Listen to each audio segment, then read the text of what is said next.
it's Nabi, and today we will be going over the mess that was KCON LA 2023. If you're not familiar with it, it's one of the biggest K-pop festivals in the world, where thousands of fans from many countries come to attend the event that is both a convention by day and concert by night. I've always kind of wanted to go ever since I became a K-pop stan in 2015, but never actually had the real opportunity to, since my ults almost never go, and if they do, they're the only artists I like there, and to pay a certain amount of money to see only one artist in these type of festivals isn't really worth it to me. But anyways, I usually see all the really cool performances and special covers from the concert on YouTube anyways, and after that, that's pretty much I hear about KCON every year. Sure, it has its issues here and there occasionally, but I've never heard this much going on all at once, so I just wanted to make a video documenting this weekend and ask everyone who actually has gone in the past if this much drama is a yearly thing. Please let me know in the comments. Thanks. Now, let's get into the video.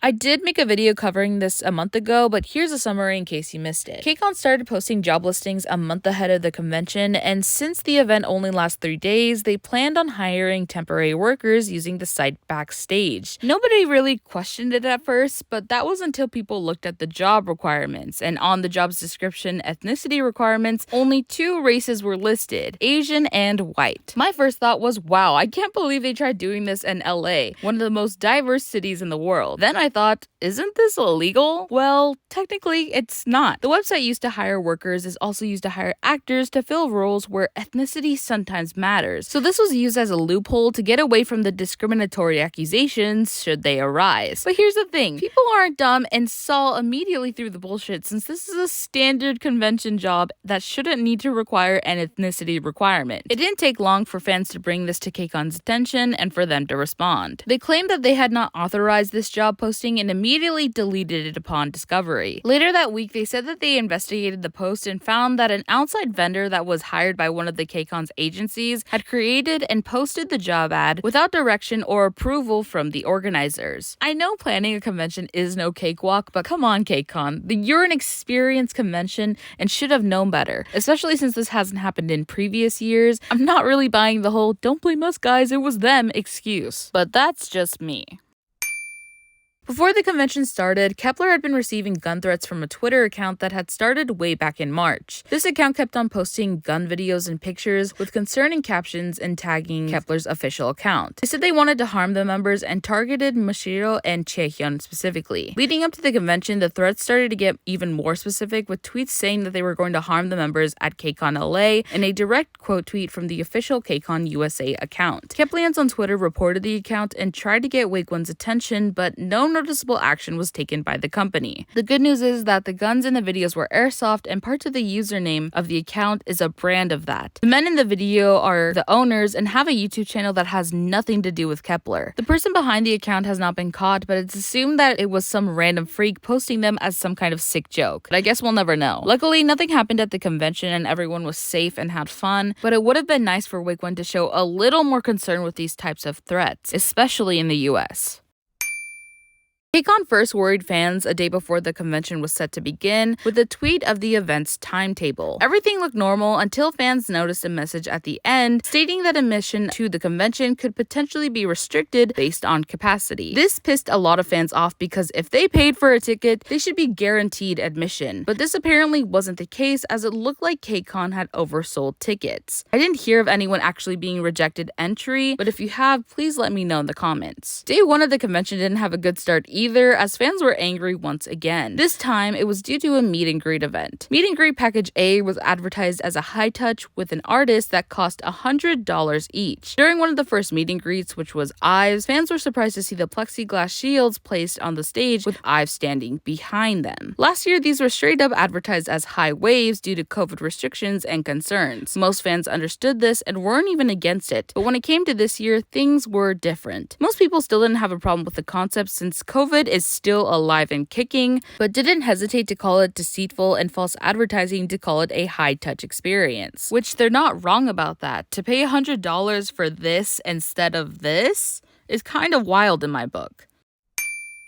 This clip of a fan during a high touch, or more accurately high wave, with zerobaseone went viral since she was skipping through and only waving to certain members. In the video, the girl can be heard saying, "I don't like you" to a certain member, while the others' faces around her turned from happy to hurt. So boo-hoo, those poor babies, they deserve better, right? At least that's what it looked like, and like with everything else on the internet, fans took that narrative and ran with it. And trust me, I know fans can be huge assholes from time to time, especially at these types of events. But this isn't one of those times. Even then, it didn't take long for tons of videos to be posted about the situation where people were basically bullying this girl over the false narrative. And we know this isn't what happened because the girl in the video actually ended up having to post her own TikTok where she explains it all. It turns out that she didn't have enough time to properly look at every member directly since the staff was rushing everyone to move down the line. The sentence that was misheard was actually her saying, "I voted for you every week," since zerobaseone came from a fan-voted survival show. And you can even hear her apologize at the end of the video for holding up the line after she was done repeating her sentence. So what everyone thought was looks of hurt from the members was actually probably confusion, as they couldn't really hear her that well.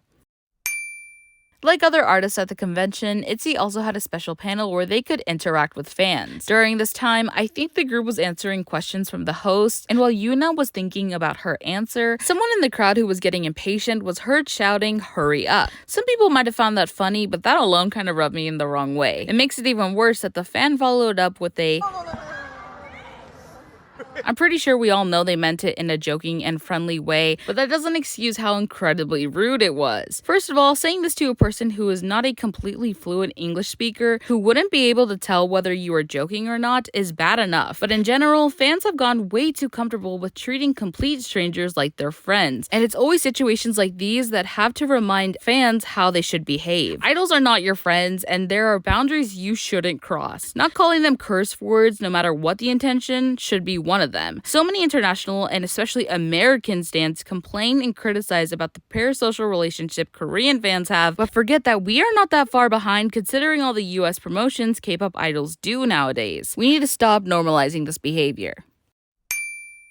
Since when did we hate Rain? I mean, I was never a fan, but I genuinely never knew that so many people didn't like the guy till about 3 days ago. Now, if my information is correct, part of the reason why is because he's been known for neglecting the group he debuted in 2021 named Cypher, since he was known to have played a massive role in their debut. People were pissed when he was announced to be a part of the KCON lineup because they were frustrated and had been complaining over the lack of promotion, only to see the company's CEO care more about keeping his schedule packed. And on August 8th, it only got worse for him. It was announced that 4 members of Cypher were leaving the group and the 3 remaining would continue on their individual activities. This enraged fans even more, and combined with the knowledge of the fates of other groups Rain was involved with over the years, where he basically says he'll be producing for them but eventually abandons them without even taking any responsibility, it led fans to propose a black ocean during his part of the KCON performance. Now, the results of the protests were mixed. Some said it looked like any other normal part of the concert, while others said it was mostly successful, with fans ignoring his performance with their light sticks off. If you were here, please let me know your point of view in the comments.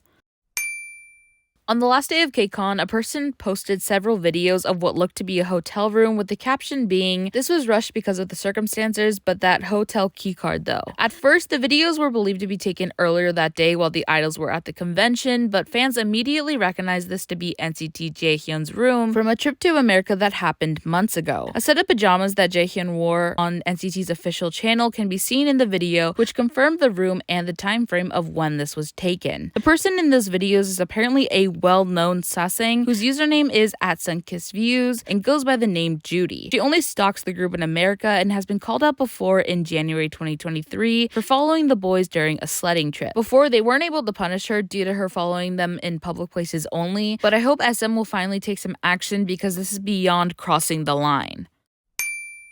Anyways, that's all I have for today. Ooh, that was a lot for one weekend. It's kind of sad that these things overshadowed all the cool things that happened, but some of my favorite moments from this weekend were Wonyoung being MC for night 1, Taemin finally getting all the attention he deserves in the US, nmixx covering The Feels by Twice, Kepler covering Girl' Generation Mr. Mr., and that lapillus and everglow special collab stage. What were your favorite moments? Did you hear about all of this, or did you go to KCON and experience it yourself? Let me know in the comments down below. Before Before I go, I just want to remind everyone to follow me on Instagram at nabi_core and to join my Discord server. The link is in the description. Don't forget to like and subscribe, and I'll see you in my next video. Until then, stream cake. 우리 너 문어밥, I like my birthday.